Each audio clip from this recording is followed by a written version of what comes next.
Next topic है वो है टाइप कन्वर्जन। कुछ एग्जांपल हम यहाँ करते हैं और समझ देखते हैं कि टाइप कन्वर्जन क्या होता है और कैसे काम करता है। मैंने एक वैल्यू ली है 5 को मल्टीप्लाई कर दिया 2 से। 5 इंटू 2 इज 10, बिल्कुल सही आंसर है और एकदम करेक्ट आंसर है। 20 डिवाइडेड बाई 2 इज ऑल्सो 10, पर अभी जो आउटपुट आ रहा है 10.0। अच्छा, 20 को 2 से डिवाइड करते हैं तो कोई रिमाइंडर भी नहीं बचता है। 20 को जो 2 है वो कंप्लीटली डिवाइड भी कर देता है, तो 10 इसका करेक्ट आउटपुट हो सकता था, पर आउटपुट क्या है 10.0। तो कई बार क्या होता है पाइथन अपने एंड से ही वैल्यूज को, डेटा टाइप्स को बदल देता है। ये जो 10 था वो क्या था, एक इंटीजर था, जबकि ये 10 क्या है, एक फ्लोट है ना। हम इन दोनों को स्टोर करके देखें भाई, पता चल जाएगा। a is equal to 5 into 2 और b is equal to 20 to 10। अच्छा, a में क्या वैल्यू है और b में क्या वैल्यू है। टाइप ऑफ a क्या है, इंटीजर, और टाइप ऑफ b क्या है, एक फ्लोट है, इंटीजर नहीं है, जबकि दोनों में वैल्यू क्या है, सेम है सर। ऐसा तो ये टाइप जो कास्टिंग हुई है अपने आप टाइप कन्वर्जन हुआ है, इसे बोलते हैं इम्प्लिसिट टाइप कन्वर्जन। ये टाइप कन्वर्जन हमने नहीं किया, पाइथन ने अपने आप ही किया है। तो सर क्या हम भी टाइप कन्वर्जन कर सकते हैं? जी बिल्कुल कर सकते हैं, और हम इस टाइप कन्वर्जन को बहुत सारा पढ़ेंगे अभी। इसने इनपुट फंक्शन के बारे में बात की है, वो हम बाद में पढ़ेंगे। इनपुट फंक्शन को हम आराम से एक वीडियो में पूरा कवर करेंगे, पहले हम टाइप कन्वर्जन सीख जाते हैं।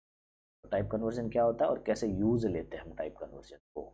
तो सबसे पहले तो हम पहले इम्प्लिसिट को हम पढ़ लेते हैं, और क्या क्या कर सकता है। तो जनरली इम्प्लिसिटली पाइथन जो भी टाइप डेटा को कन्वर्ट करता है वो इम्प्लिसिट होता है। उसके बाद होता है एक्सप्लिसिट। क्या हम भी कर सकते हैं? जी बिल्कुल कर सकते हैं। कैसे कर सकते हैं?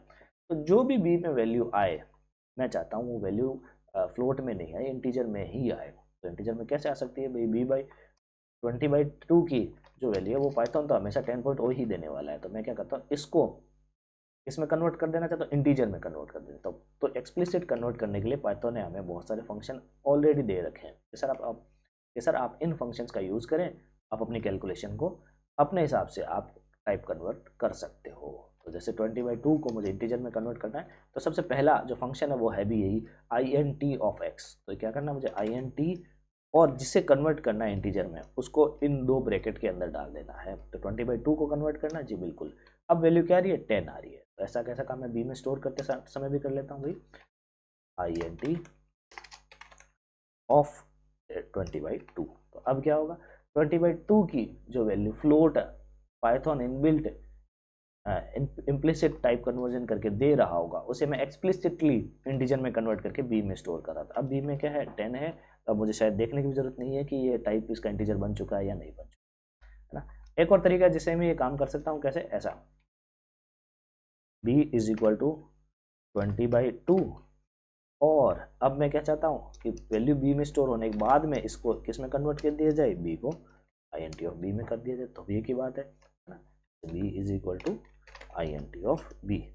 ऐसे करूँगा तो बी में क्या रह जाएगा, अभी भी ये कन्वर्ट हो चुका है, क्योंकि इस स्टेट में ये बी कैसा था, फ्लोट था, और इस स्टेट में क्या हो चुका, अब ये इंटीजर बन चुका है।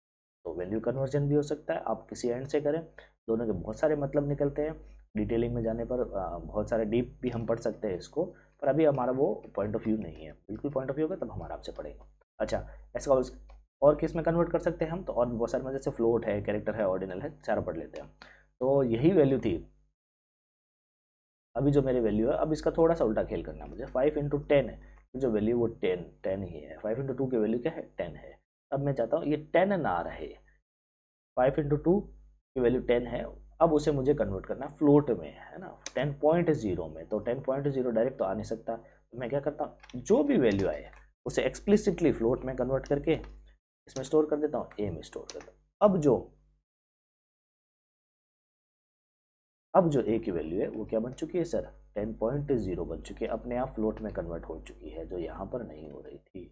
अब जो अच्छा ए का टाइप भी क्या बन चुका होगा, फ्लोट बन चुका, जो साफ आराम से हमें यहाँ पे दिख भी रहा है। उसके अलावा उसके हम क्या करते हैं, स्ट्रिंग में भी कन्वर्ट कर सकते हैं। कैसे कर सकते हैं, जैसे 10.0, जैसे 10 की जो वैल्यू है मैं चाहता हूँ अब ये स्ट्रिंग बन जाए। स्ट्रिंग मतलब अगर इसकी कैलकुलेटेबल वैल्यू ना रहे तो स्ट्रिंग कैसे बन सकती है, या तो मैं ऐसे लिख दूँ सिंगल कोट में 10, तब ये 10 बन जाएगा, या फिर वही जो पुराना तरीका है, स्ट्रिंग में टाइप कास्ट कर दो, यानी इसको टाइप कन्वर्ट कर दो। तो टाइप कन्वर्ट करने के लिए str नाम का फंक्शन है, वो मुझे देता है पाइथन।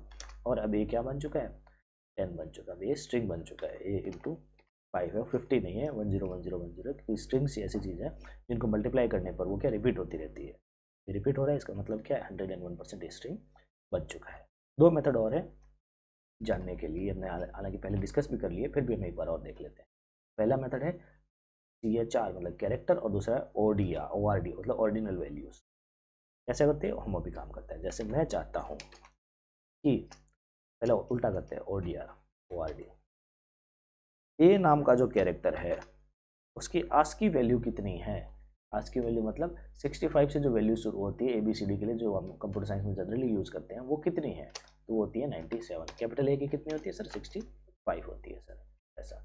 तो ये वैल्यूज़ को जानना है हम। अच्छा, एक ही कैरेक्टर पे यूज़ ले सकते हैं, दो कैरेक्टर AD की नहीं ले सकते, सिर्फ ए। ऑर्डिनल वैल्यू 8, सी की 99 एंड सो ऑन। अच्छा, इसका उल्टा करना हो सर, CHR यानी कैरेक्टर कौन सा है 97 पे, वो जानना है, तब CHR नाम की वैल्यू को यूज करेंगे हम। तो ये आराम से दोनों को इंटरचेंजली भी यूज किया जा सकता है, आस्की कोड को कैरेक्टर में और कैरेक्टर को आस्की कोड में यूज किया जा सकता है। ऐसा नहीं कर सकते 97.45, तो क्या आ जाएगी, एरर आ जाएगी। एक कैरेक्टर को यूज कर सकते हो, वहां पर एक नंबर को यूज कर सकते हैं। एक एग्जाम्पल यहाँ भी दे रखा है कि दोनों को टाइपकास्ट कैसे किया जा सकता है, जो हम अच्छे से कर चुके हैं। के बाद में कोई ऐसी कोई बात हमारे पास नहीं है सर ऐसा करने की।